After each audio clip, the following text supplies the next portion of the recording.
kita akan coba melakukan praktikum stomach care ya. Nah, teman-teman pastinya sudah membaca secara teoritis. Teori ini sudah kita sampaikan atau sudah saya sampaikan di anak 1, karena di anak 1 itu belajar tentang atresia ani, malformasi anorektal. Nah, salah satunya tindakan adalah perawatan stomanya ya. Nah, mungkin sebelum SOP kita coba secara teoritisnya dulu gitu ya.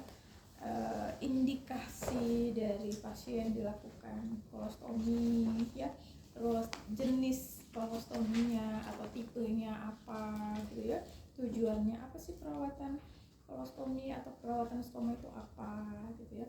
Itu coba kita bahas kembali, mungkin memanggil teori yang sudah lampau gitu ya. Mudah-mudahan teman-teman masih lupa atau masih ingat. Masih lupa ya.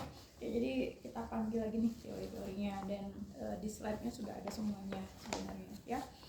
Manajemen stomach care udah ya. Nah, kita lihat apa sih kolostomi, masih ingat nggak? Di situ nggak ada mungkin. Kolostomi adalah suatu proses pembedahan ya, pembedahan di mana dilakukan, salah satu indikasinya adalah dilakukan kolostomi atau dilakukan perawatan stoma pasti karena kelainan kongenital ya. Apa indikasi dilakukan kolostomi ya? Salah satunya ada atresia ani, tidak ada lubang anusnya, ada yang malformasi anorektal, ada yang hisprom, ada yang lain-lain, itu banyak di slide ya, mungkin nanti silakan baca ya. Tapi yang paling tersering kelainan anak yang kongenital itu apakah itu hisprom, atresia ani, MAR yang paling sering gitu ya. Masih ingat hisprom?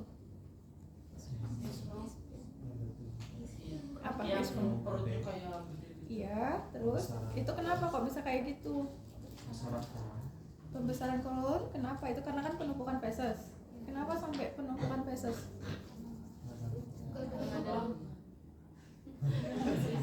Itu atresia ani. Nggak ada lubang, kan tadi sudah dibilang nggak ada lubang atresia ani ya. Apa teman-teman?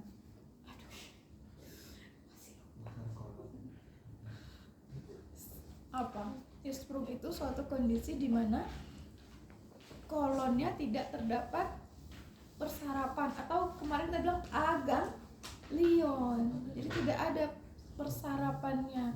Persarapan itu nanti akan membentuk apa? Akan membentuk kayak gerakan peristaltik. Masih ingat? Udah ingat sekarang? Peristaltik itu kan akan membantu mendorong dari atas fesesnya ke bawah sampai ke rektum. Nah, ketika nggak ada persarapan itu, ketika nggak ada peristaltik itu, bisa nggak dia dorong ke bawah fesesnya? Bisa nggak dikeluarin? Nggak bisa, makanya tadi gendut anaknya kelihatan gitu bukan? Iya. Gitu. Udah lupa lagi dah ya, baru semester kemarin ya.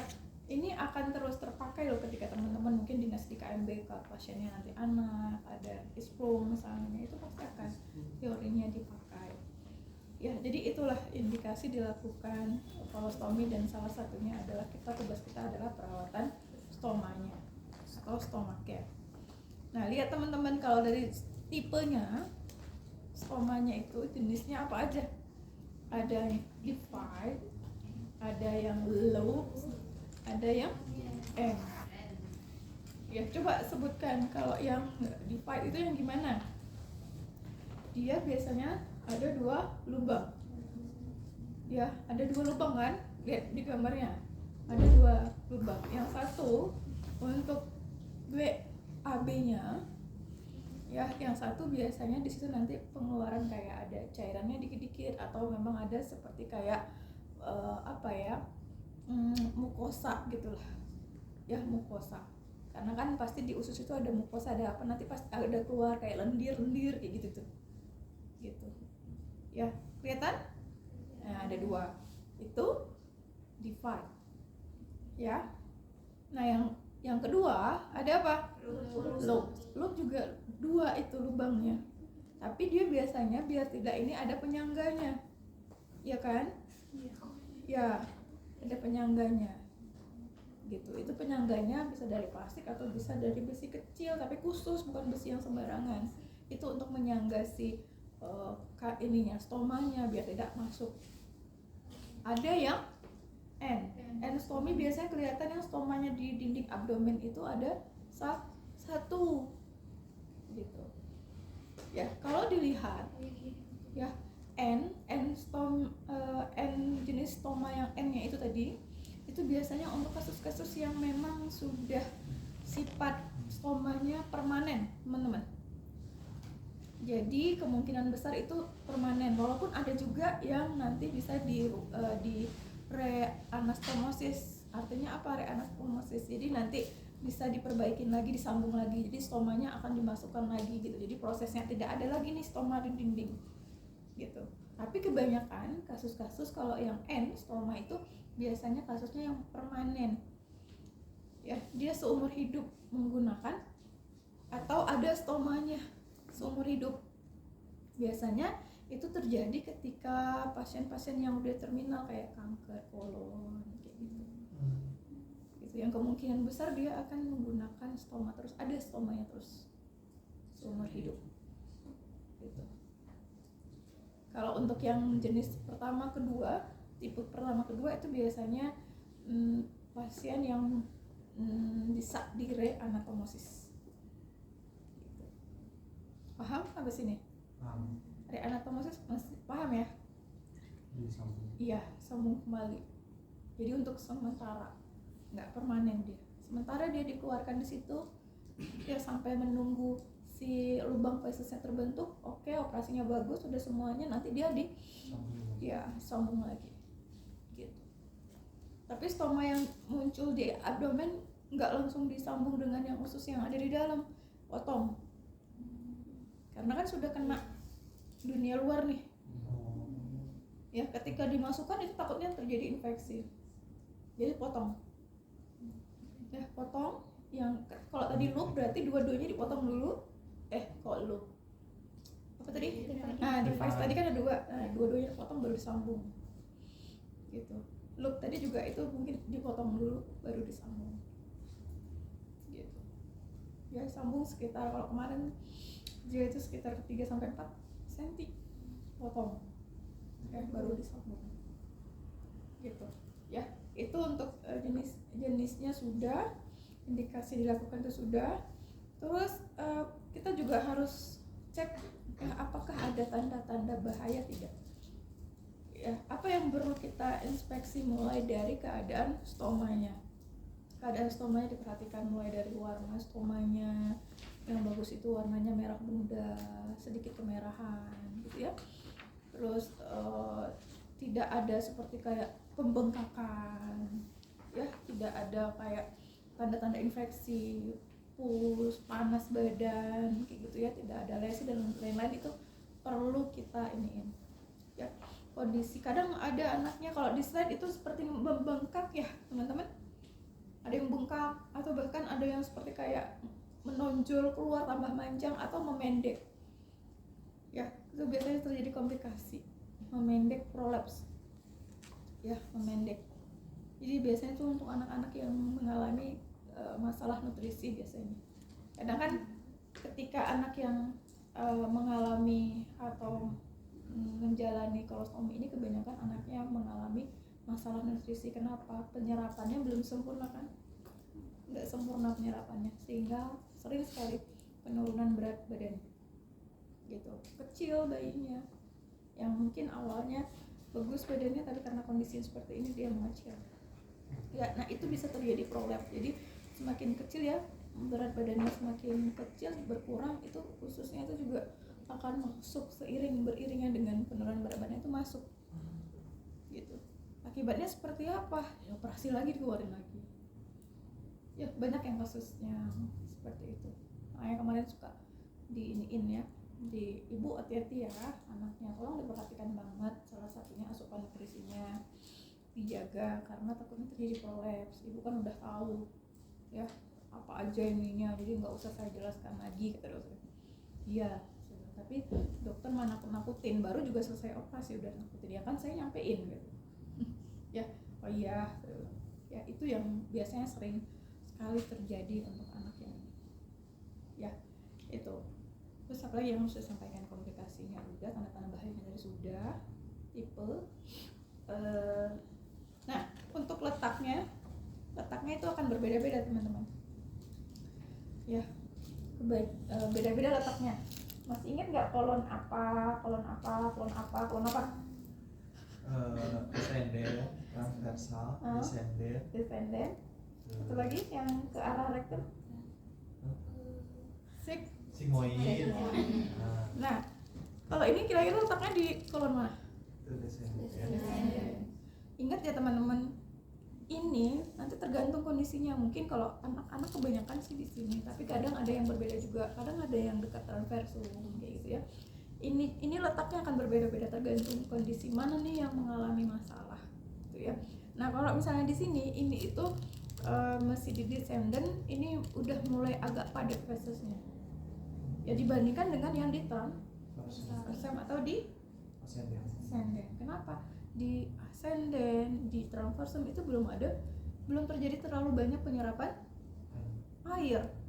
Ketika sudah masuk ke descendant sigmoid itu BAB-nya akan sedikit lebih padat karena sudah terjadi penyerapan air. Nah, ini berbeda-beda, makanya nanti kita mungkin akan perhatikan ya, selain kondisi stoma, konsistensi si fesesnya seperti apa, padatkah, cairkah, itu yang perlu kita observasi juga ya. Ketika ininya lancarkah BAB-nya, tanyain sama ibu ya, lancarkah BAB-nya, karena kan fungsi utama si stoma ini untuk mengeluarkan BAB feses gitu ya. Itu yang harus diperhatikan. Selain tadi ya, ada seperti kayak prolap, ada bengkak, ada panas badan, ada kemerahan kayak tanda infeksi dan lain-lain, itu juga harus diperhatikan ya. Itu nanti yang akan jadi evaluasi bagi kita dan dokumentasinya juga bagi kita ya. Oke, paham sampai sini? Oke, bisa dimengerti? Ada pertanyaan? Ada yang mau tanyakan nggak? Yuk, sebelum kita sampai ini secara teoritis. Ibu, Ya, boleh. Kita yang sebelum itu tuh pas sebelum langsung tuh dipotong 3 sampai 4 cm tadi dipotong. Nah itu tuh kan otomatis bakal jadi memendek ya si slotnya. Nah itu tuh apakah akan berpengaruh pada proses reabsorpsi air tadi? Pasti akan mempengaruhi. Pengaruhnya kayak gimana gitu? Ya, kalau untuk sementara ini belum kelihatan ya, anaknya masih kondisinya masih bayi, masih apa gitu ya. Tapi kemungkinan besar yang terjadi ketika anaknya sudah agak gede apa? Konstipasi gitu. Sering terjadi konstipasi. Penyerapan cairan tadi, mereka konstipasi sering kasusnya itu. Coba teman-teman baca berbagai jurnal untuk anak yang masalahnya paling besar adalah konstipasi.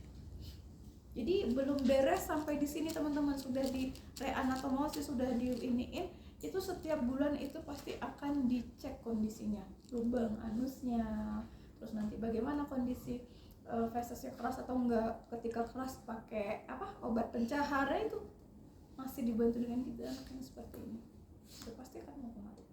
Tapi alhamdulillah selama ini habis operasi itu bulan berapa kemarin sih ya, bulan 8, alhamdulillah lancar, nggak ada konstipasi.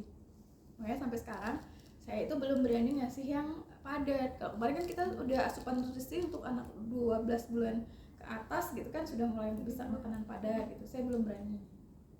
Karena apa? Ya itu resiko konstipasinya sangat tinggi. Jadi benar-benar saya ngasihnya itu ya masih bubur. Ya bubur buah gitu, sayur gitu. Kan kayak gitu. Jadi belum, nggak berani juga ngasih yang makanan sepat saji kayak bubur Permina dan lain-lain, itu saya nggak saya kasih. Jadi benar-benar saya masak sendiri, ini sendiri, semuanya sendiri gitu. Nah, takutnya larinya ke sana. Itu konstipasi. Buah pepaya itu setiap hari, 2 hari sekali saya kasih pepaya. Alhamdulillah kalau udah makan buah pepaya lancar gitu. Jadi nggak terjadi konstipasi. Itu saya siasati seperti itu. Dokternya juga nanya gimana BB-nya, lancar saya bilang gitu. Ada ini masalah, alhamdulillah enggak. ya ada kembung dan lain-lain, enggak, muntah enggak, alhamdulillah enggak.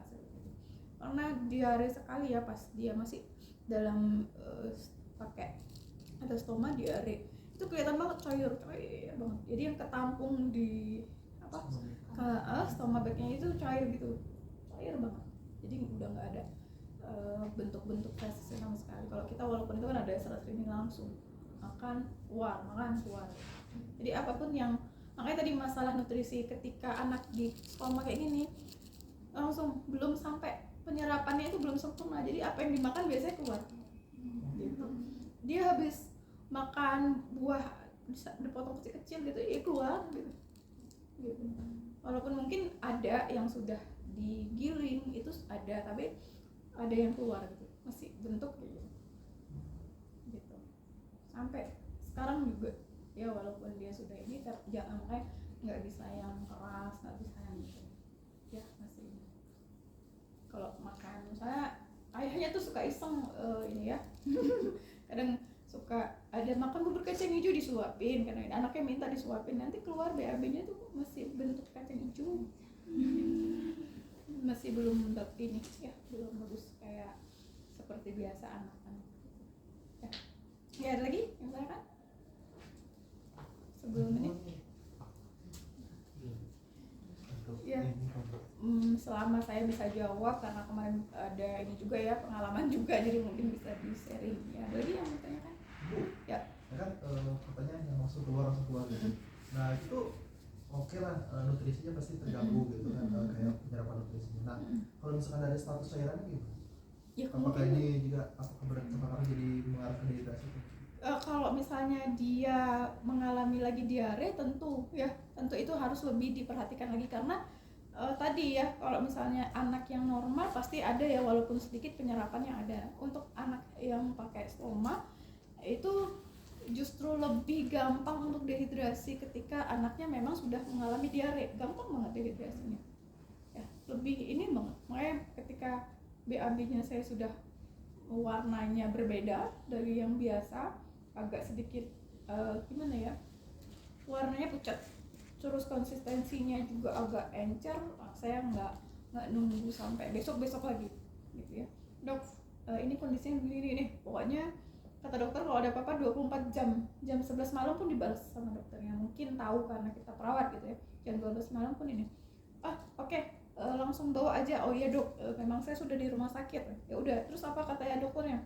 Ya harus dirawat, apalagi anaknya ini stoma, takutnya dehidrasi, jelas ya, jadi ini banget kelihatan. Dan stomanya juga kalau anak yang ini agak menciut ya, kalau anak yang mengalami dehidrasi kayak gitu bukan dari kulitnya aja, stomanya juga agak menciut gitu, nggak normal gitu ya, nggak licin, nggak gimana gitu, dia agak menciut gitu, itu kelihatan banget ya. Makanya langsung diguyur langsung, ini 2 hari dirawat juga, alhamdulillah ya, ini nggak mau diem walaupun dirawat juga ya, aktif banget dia ya. Jadi benar, nutrisi cairan itu harus benar-benar kita iniin ya, observasi banget, langsung nggak nunggu besok aja, enggak, jam 11 malam kondisinya ini langsung saya bawa ke UGD. Ibu berapa hari? Tadi pagi, saya bilang gitu. Oh pulang dulu ya, enggak mau, saya bilang gitu kan.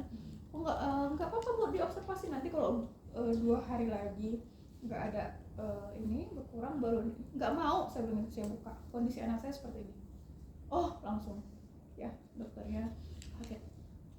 Oke bu, oke bentar ya, kata gitu, langsung diobservasi, langsung diambil itunya ya, cek lab segala macam, langsung diinfus. Kalau misalnya orang yang awam ya pulang lagi gitu kan.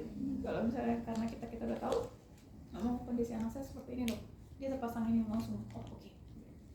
Ya jadi kayak kalau kita udah tahu pasti kita akan punya reason sendiri gitu ya. Kondisi anak saya segini, kalau ketika dia sudah BAB banyak banget ya makin banyak dok ya itu. Dan bukti nggak bisa dicerna itu banyak. Jadi punya cerita lucu, saya udah stres aja kenapa sampai pendarahan gitu ya, saya takut aduh ini pendarahan gimana, saya lupa kalau ngasih dia buah naga teman-teman. Ya begitu makan buah naga ya pas mau ini, ya Allah kenapa berdarah gitu kan, kenapa berdarah gitu kan. Saya udah ini, saya diem gitu. Kenapa, kata suami saya, Mas kayaknya aku harus nelfon dokternya. Kenapa perdarahan? Loh kenapa, jatuh apa kenapa, ini kejeduk atau apa, kata suami. Asal nggak ada jatuh, saya bilang nggak ada jatuh gimana. Padahal itu masih di meja, itu buah merahnya, sendoknya masih ada, tapi saya saking paniknya gitu.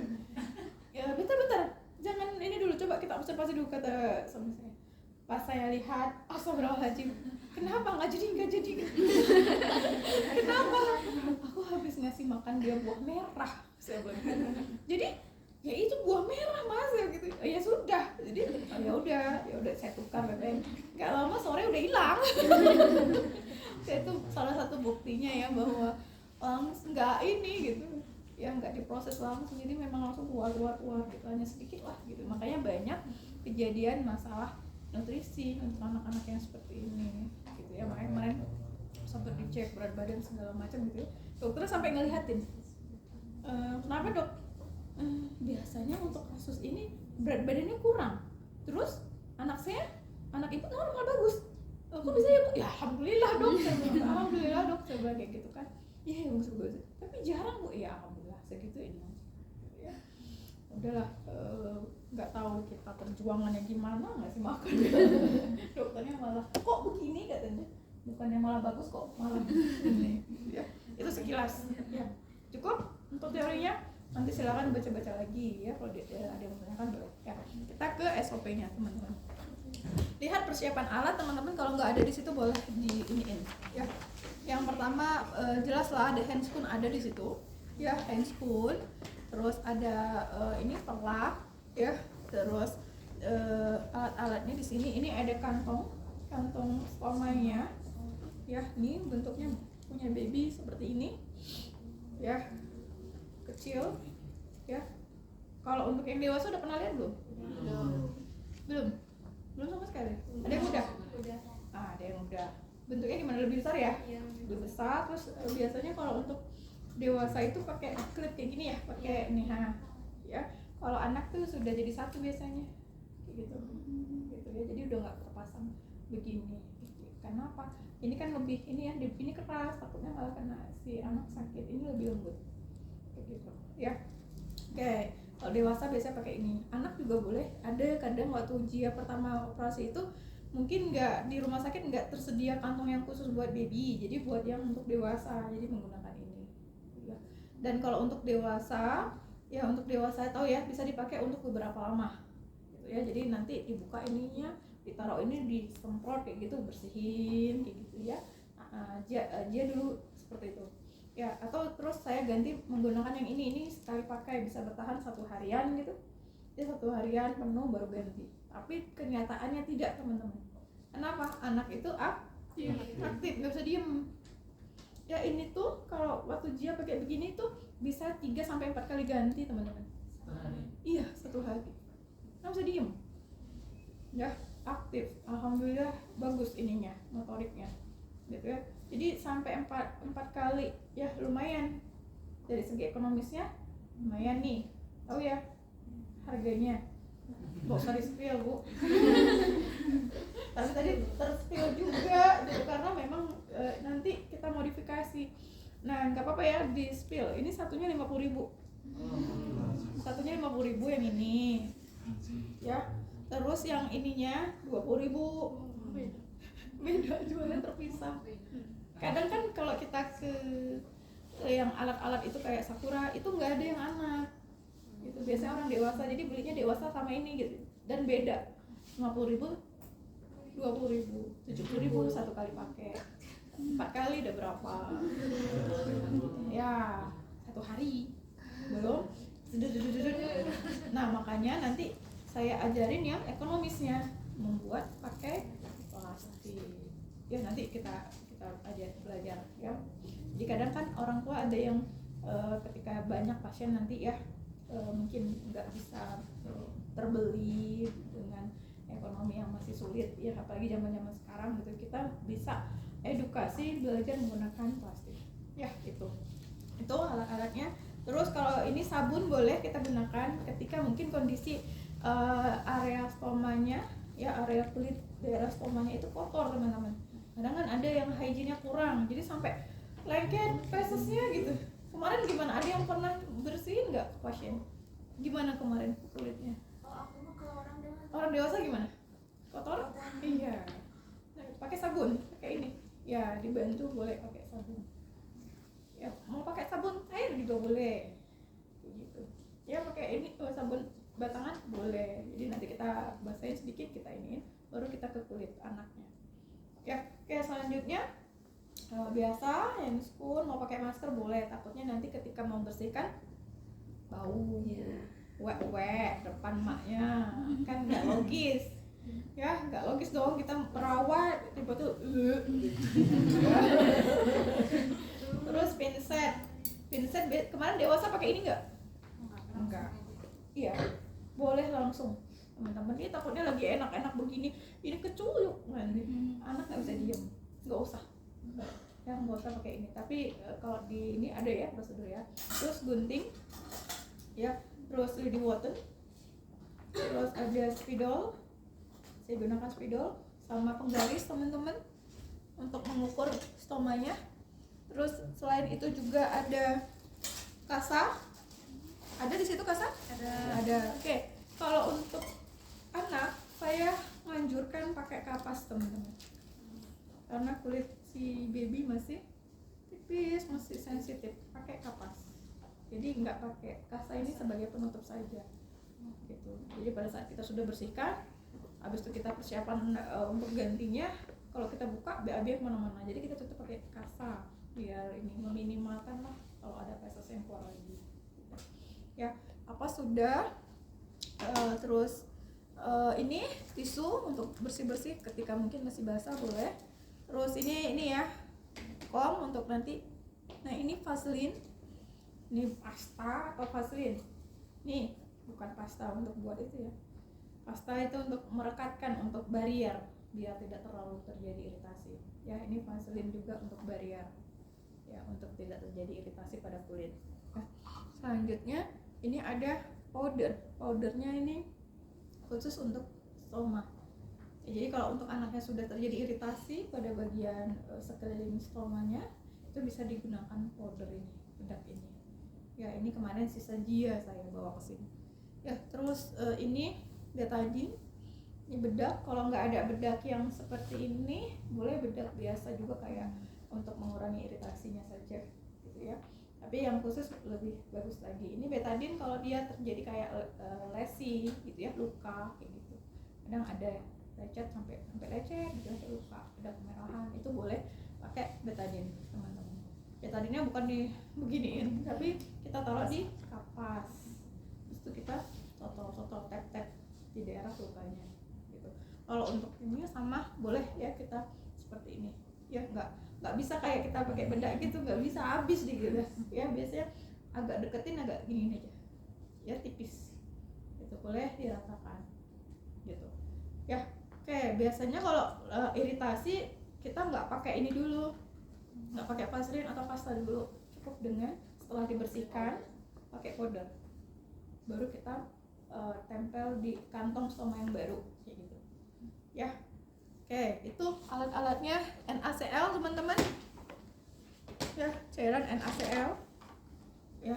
NaCl ini untuk tadi bantu kita membersihkan, jadi kapasnya taruh NaCl ya. Kalau memang anaknya nggak bisa pakai NaCl, saya sudah sering bilang anak saya sensitif, jadi Gia juga termasuk yang sensitif, dia nggak bisa pakai NaCl teman-teman. Jadi kalau ke rumah sakit pas mau operasi dan segala macam, perawatnya pasti bersihin pakai NaCl. Saya suka, tolong jangan pakai NaCl. Saya sudah menyediakan pakai air biasa saja, air minum biasanya, pakai air hangat gitu ya, itu pakai kapas. Karena ketika dia pakai NaCl ini kulitnya kayak iritasi, merah gitu. Kayak pernah saya lupa ngasih tahu perawatnya, dia ambil pas mau operasi di wash out, terus di perawatan stomanya dulu pakai NaCl, besoknya langsung merah ya, kayak iritasi kayak gitu. Saya bilang aduh saya lupa, nggak bilang ini. Kata suami, kenapa nggak dikasih perawatan? Saya lupa, udah keburu dokternya suruh ngambil, udah persiapan, ditelepon dari ruang lokal, jadi mereka tuh bersihinnya pakai yang ada di alat mereka gitu tuh, jadi pakai NaCl ya itu. Jadi perhatikan juga anak karena ada yang sensitif ya. Selanjutnya ini untuk pengganti saya butuh plastik kayak kita buat es gitu loh ini. Terus ada double tip. Terus nanti saya butuh ini sama penggaris sama karet. Ini alat untuk modifikasi kantong yang stoma, penggantinya kayak gitu ya. Ekonomis ya. Yang kedua itu nggak sakit. Kalau ini tadi kan saya cerita Jia itu bisa sampai 3-4 kali menggunakan ini bolak-balik ganti karena aktifnya. Kalau ini sekali kita buka ya kan, buka ini bocor dikit kan nggak boleh dibiarkan, harus kita ganti ya. Nah ini pas buka itu sakitnya minta ampun, nangis dia ya, nangisnya saya sampai gemeter gantinya gitu ya. Nah jadinya gimana nih caranya supaya nggak nyeri, pakai ini gitu, dimodifikasi. Di slide juga sudah ada ya modifikasinya ya, kita pakai double tip, nanti saya ajarin ya di setelah kita percobaan ya. Oke, mau buat ini dulu atau ini? Tadi kita SOP dulu ya. Oke, SOP dulu baru kita buat ya, ini belakangan. Oke, sudah. Ada yang tanyakan? Alat-alatnya ada yang kelewat nggak saya? Kantong plastik udah, kantong plastik udah. Nih bengkok udah ya. Oke, ada lagi belum yang kelewat di situ? Stomach guide. Hah? Stomach guide. Oh ada gitu? Iya, Kitanya stomach nggak ada. guide-nya nggak ada gitu ya. Jadi stomach guide itu kayak ukuran stomanya gitu, ukuran ya. Jadi ada juga di slide ada nggak ya di slide? Kayaknya nggak ada deh. Dia model ini ya. Jadi ukuran gitu nanti kita lepasin. Kalau sekarang kan kita pakai penggaris ya, pakai penggaris. Tapi ada khusus, tapi nggak semuanya ada dijual kayak gitu. Jadi kayak lubang ini ukurannya. Jadi nanti, nah ya kayak gitu. Ya, jadi nanti kita tinggal ukur. Nah kita jiplak gitu tuh. Ya ada. Nah itu. Gitu. Nah, tapi nggak semuanya tersedia kalau kita beli itu biasanya kalau kita beli stoma gitu, kita beli satu box misalnya stoma kayak gini ada biasanya. Kalau beli ketengan gitu nggak ada. Iya ketengan kayak beli rokok apa. Jadi kita beli yang satu box kayak gitu, itu biasanya ada yang itunya ukurannya ya. Oke, ada yang bertanya lagi? Tidak ada. Kalau nggak selain kalau alat itu nggak ada, kita pakai penggaris bisa. Biasanya juga di rumah sakit pakai penggaris karena tadi nggak ada disediain ininya ya. Oke, baik, kita lanjut ke SOP-nya ya. Untuk yang pertama ya, cek alat tadi sudah cek alatnya. Yang kedua kita sebelum ke pasien kita verifikasi dulu, sama seperti kita mau melakukan prosedur yang lain ya. Verifikasi dulu apa ya, lihat buku status anaknya, lihat kondisi buku-buku obat-obatan dan segala macam. Di situ nanti kan biasanya ada ya di SOP pergantian kolostomi atau stoma bag kayak gitu ya. Kita pastikan dulu anaknya siapa, bagnya mana, itu pasti harus kita lakukan ya. Prosedur lain juga akan seperti itu ya. Setelah itu baru kita ke pasien. Yang pertama persiapan apa? Lingkungan. Mulai dari seperti kayak safety-nya ya, anak harus safety kondisi tempatnya karena kan guling sana guling sini gitu ya. Terus apalagi privasinya juga ya, pencahayaannya juga ya. Habis itu persiapan lingkungan udah, habis itu persiapan klien dan orang tuanya ya, baru kita ke ibunya ya. Selamat tadi siang ya. Selamat siang Ibu, perkenalkan saya Ida ya. Saya di sini coba untuk mengganti kantung BAD DD ya. Sebelumnya saya pastikan dulu Ibu boleh disebutkan nama dedeknya sama tanggal lahirnya sambil kita lihat di ambulans Ya, setelah itu baru kita jelas, oke sudah benar ya Bu, berarti Dedek memang benar yang akan dilakukan pergantian atau perawatan stoma atau ganti kantung BAB, tergantung kondisinya seperti apa nanti teman-teman bicaranya ya. Setelah itu tujuannya untuk apa? Tujuannya biar Dedeknya mungkin akan lebih nyaman ya, mencegah infeksi, mencegah juga iritasi ya, sambil nanti mungkin saya melakukan, ibu boleh ya coba lihat saya cara melakukannya seperti apa. Nanti ketika di rumah ibu bisa melakukannya sendiri, karena kan nggak selama ibunya di rumah sakit terus ya. Dedek nanti akan setelah boleh pulang, ibu bisa menggantinya sendiri di rumah ya. Ibu bersedia ibu? Oke, kalau ibu bersedia, saya coba persiapkan alatnya dulu, nanti saya kembali lagi ya. Sudah, kita dekatkan alat-alatnya, lanjut kita ambil Dedeknya. Ibu, saya sudah siap dengan alat-alatnya, saya Dedeknya saya ambil dulu ya. Kita taruh semuanya, sudah cahaya privasi dan lainnya udah, baru boleh kita buka ininya ya. Atur dulu ya, cuci tangan ya, cuci tangan. Habis itu apa lagi? Gunakan sarung tangan ya, boleh menggunakan sarung tangan. Ini ada itu bekas itu dulu ya.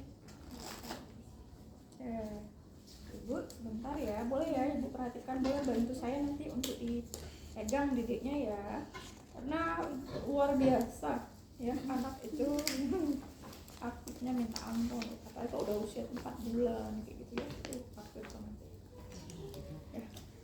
Mulai ya Bu ya, saya buka dulu baju atau kain ininya, yang bedongnya saya ambil, kaplaknya sudah saya buka, sambil kita cek. Oke, pastikan dulu tempatnya ini ya, biasanya ke arah kita gitu ya, biasanya sama ya dengan yang lain seperti itu juga ya, lukanya di arah kita. Buka bajunya, takutnya nanti feses semua. Kalau mau diganti juga nanti setelah itu boleh ganti ya. Oke, nih ibu boleh ya dibantu nanti dipegangin ya. Ini enak, kalau yang itu mah ya. Lanjut kita siapkan alat-alatnya, didekatkan. Kalau saya pakai handphone susah gitu.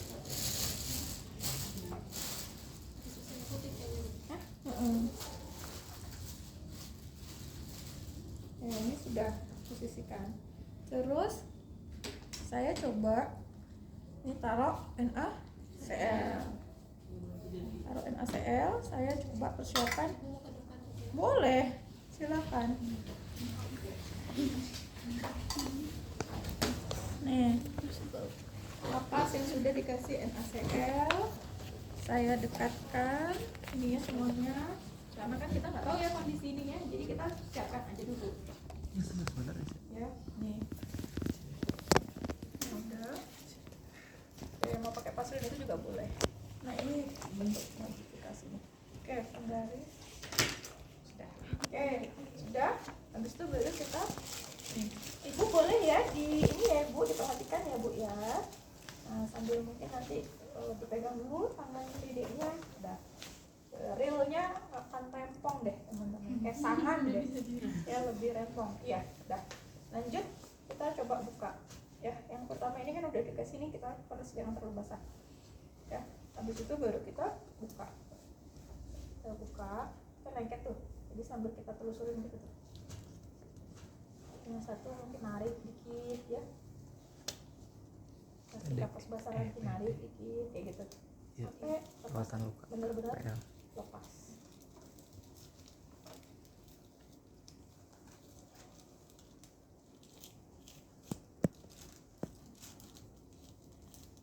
Nggak ada air jadi nanti kalau pakai begini realnya ini cepet, gampang copotnya karena kan double tip ya. Kalau yang tadi yang ini baru agak susah, nangis gitu ya, teriak. Kalau pakai yang double tip mah gampang.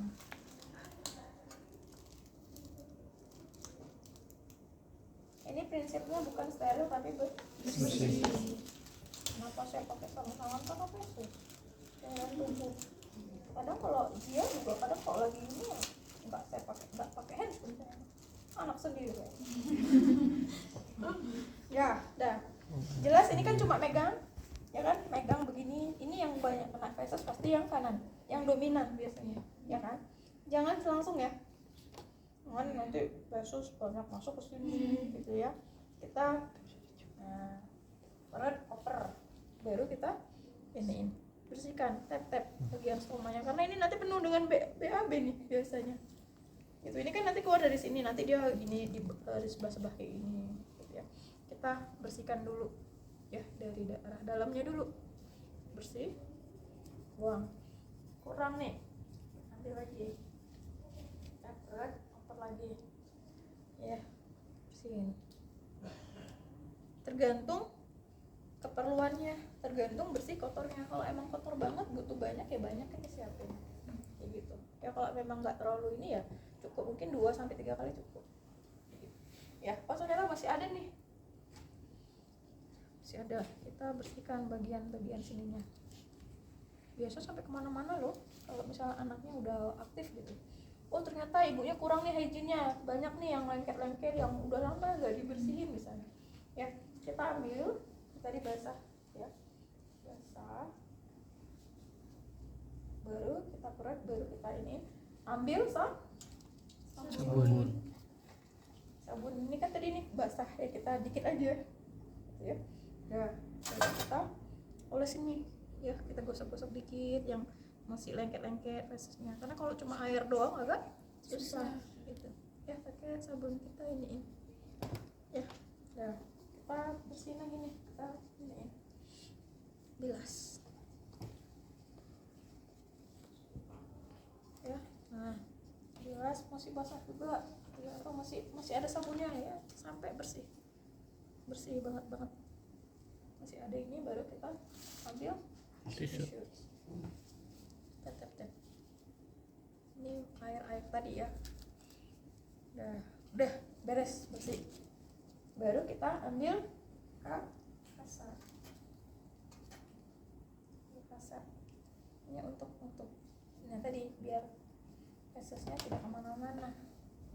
Kita kan habis ini mau persiapkan gantinya ya, ganti si colostomy bagnya ya, stoma bagnya kayak ini, buang, ceritanya ada dibuang ya.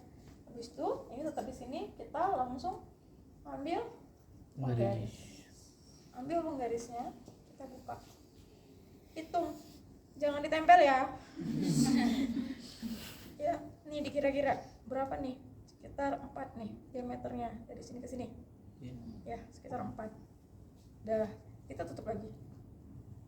Sambil kita prepare. Nih misalnya. Ini kan tadi udah saya gunting nih. Ya, tinggal kita ukur 4 misalnya.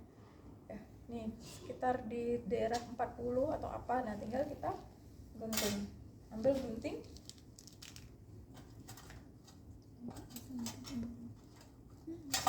Ya, ambil gunting baru kita gunting. Nah, ini kita iniin dulu ya, teman-teman. Nih. Kita gunting dikit, langsung lingkaran terus gitu ya. Tapi ingat ininya ditarik dulu, nanti kalau nggak kegunting ya. Oke, makanya tadi saya bilang kalau nggak ada yang ukuran stomanya itu pakai penggaris gitu. Nanti kita baru, ini kan ada nih ukurannya nih, kita kira-kira. Kalau yang modif itu kita bentuk sendiri ya. Nah setelah ini sudah nih ya, kita taruh dulu, sudah digunting. Ini kan biar cepat ya. Mau pakai sarung tangan lagi boleh teman-teman ya, pakai sarung tangan ya, pakai sarung tangan. Ini ceritanya saya udah pakai sarung tangan, atau mau cuci tangan dulu pakai sarung tangan boleh ya. Anggap saya udah pakai sarung tangan ya, kalau enggak juga nggak apa-apa. Tapi kalau pasiennya benar-benar ada apa gitu ya, boleh pakai sarung tangan, ada sesuatu gitu ya, apalah di rumah sakit mah silahkan pakai sarung tangan. Kalau saya kan anak sendiri gitu udah males gitu. Anak-anak saya sendiri juga masa sih gitu ya. Mau ini juga makan tiba-tiba gitu ya. Nah, ini. Oke, sudah. Setelah itu baru kita ambil lidi water. Lidi water kita ambil sih vaseline. Kita ambil vaseline.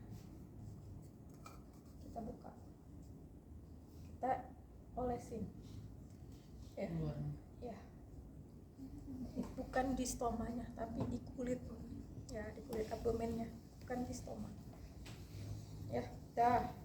Baru kita tutup lagi. Ya, ini dan ini baru kita buka.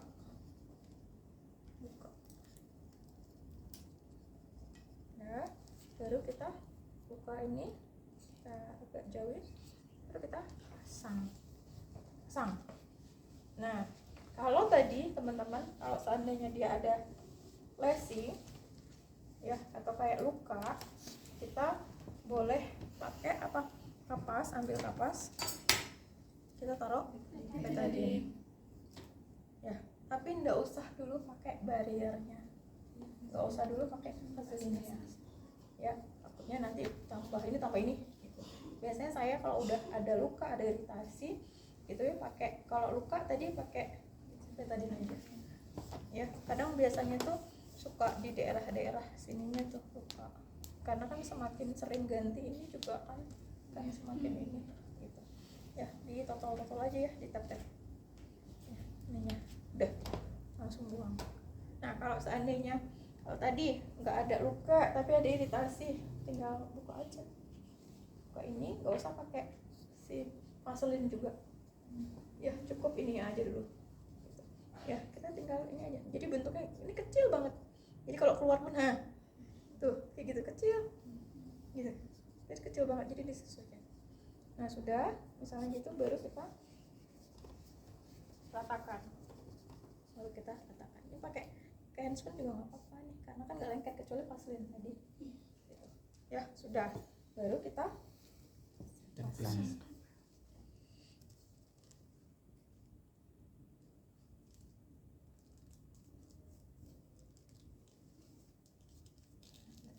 Tekan ini biar nempel. Nah, udah selesai. Ibu sudah selesai ya. Nah, tadi gimana? Udah lihat ya? Ada yang tanyakan, Ibu? Tidak ada ya. Paham ya, Bu, caranya ya? Tapi Ibu tadi harus diperhatikan ya, nanti pada ganti kantongnya, Ibu perhatikan nih kondisinya gimana nih, si stomanya ya, apakah ada warnanya itu, normalnya itu warna pink gitu ya, jangan sampai ada seperti kayak bengkak, ada kayak infeksi, ada perdarahan ya. Kalau ketika ada seperti itu, mungkin Ibu harus cepat ya ke dokter saja, langsung biar ditangani ya. Oke, cukup Ibu? Baik, kalau tidak ada mungkin saya coba siapkan dulu ya didiknya ya, bereskan dulu alat-alatnya dan siapkan didiknya ya. Sudah gampang, ini biar aja gini gitu. Kalau untuk anak yang lebih besar biasanya ada kayak seat belt gitu di yang akhir. Coba buka di ini, saya di slide yang saya bagikan di yang paling akhir, teman-teman ya. Jadi dia bebas aktivitas, jadi kayak ada belnya kayak gitu. Pakai Ya, jadi dia mau main, mau apa, sekolah, pakai pakaian, pakai apa. Karena kan kalau ini kan tertidur dia ya gini aja, nggak harus diikat gitu. Cukup gitu kalau bayi. Tapi kalau udah gede itu kan aktivitas dan lain-lain ya, pakai seat kayak gitu, pakai bel kayak gitu.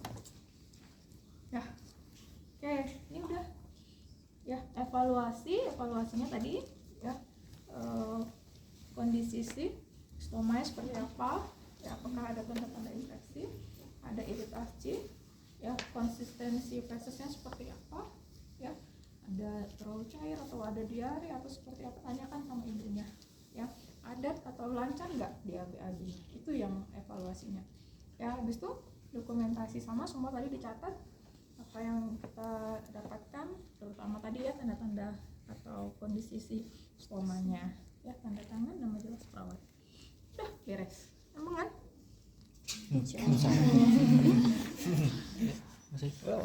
Nah, kalau ke TW gampang lah. Dah. Nah, sekarang kita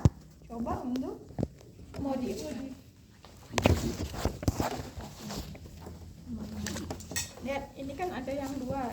Ini itu yang kita tempel itu ya. Yang kita tempel tuh yang ininya, yang ada kayak rekatnya itu ya, teman-teman. Ini nanti kita ikat pakai karet. Nah, satu ada plastik yang tebal begini, teman-teman. Ada yang begini. Saya sarankan yang tipis. Kenapa? Nanti kan dibungkus. Ya, nggak terasa kan? Nggak ini anaknya.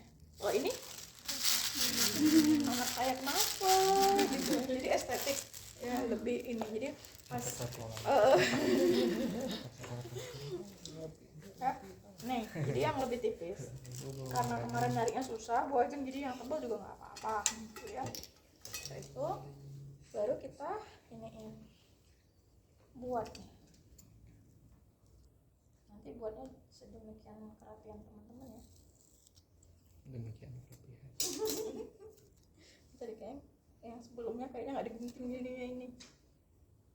Bu itu bu di ujian kan, bu di Iya, nanti kalian buatnya gini, bukan ini. Enak banget ya ambil gini. Buat begini. Iya, pasti lama. Hai. Kenapa? Ini juga buat teman-teman belajar nanti ke pasien, ajarkan.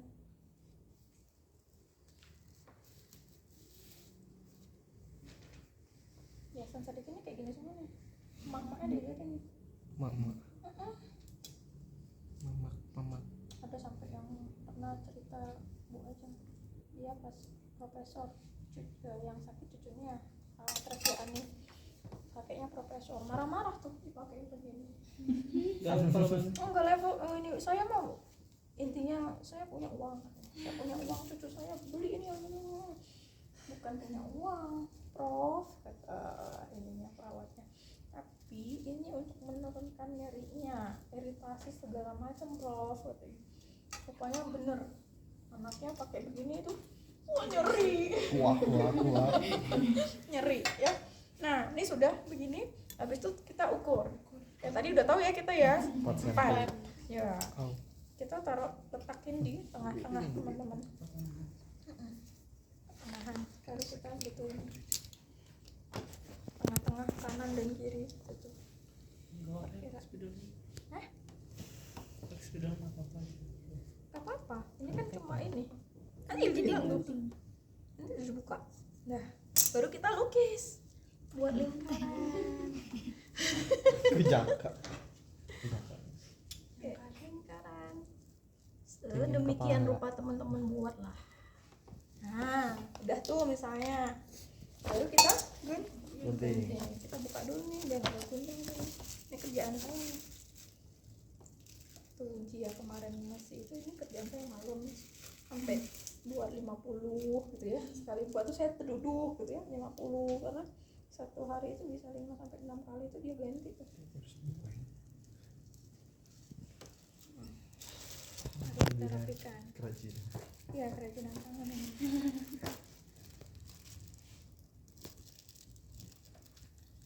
Art, perawat art. Ya kan, perawat ini kan.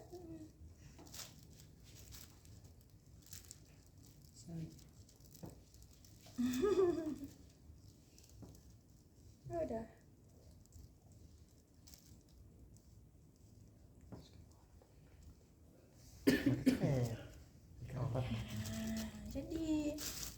Jadi nih gambarnya kayak gini. Udah. Habis itu ya langsung kita ini ke babynya. Anggap tadi sudah SOP-nya sama, sudah dibersihin, sudah dikasih vaselin ya.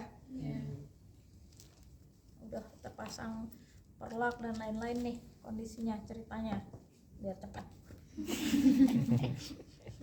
Ya, udah dibuka nih, jangan diinin ya.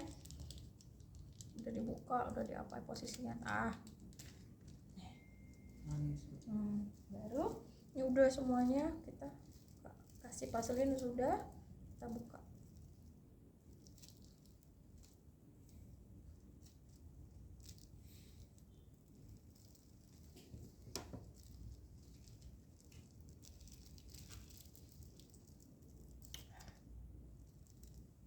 Ini baru kita pasang.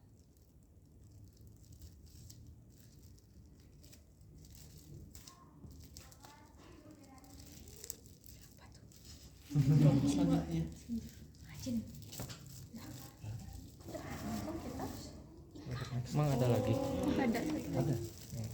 Si Mama. Oh si Mama ya. Ya, itu kalau kayak gini kan suka keluar tuh lembes, jadi saya cium. Nah, Dilipat. terigu buat es batu. Es batu. Es batu putar-putar dulu. Udah taruh ini aja di samping. Kayak gini. Udah menarik sebelumnya. Simpel kan? Tinggal rajin aja sebelum tidur buat kayak ginian, kayak gini. Kerjaan saya udah sampai banyak. Karena dibantu dengan adik saya. Dia udah duluan perawatan begini, ujian dia udah langsung ini. Langsung pasti. Udah. Sok, sekarang cobain. Nanti dibagiin sama Bu Ageng. Kreseknya, kresek plastik.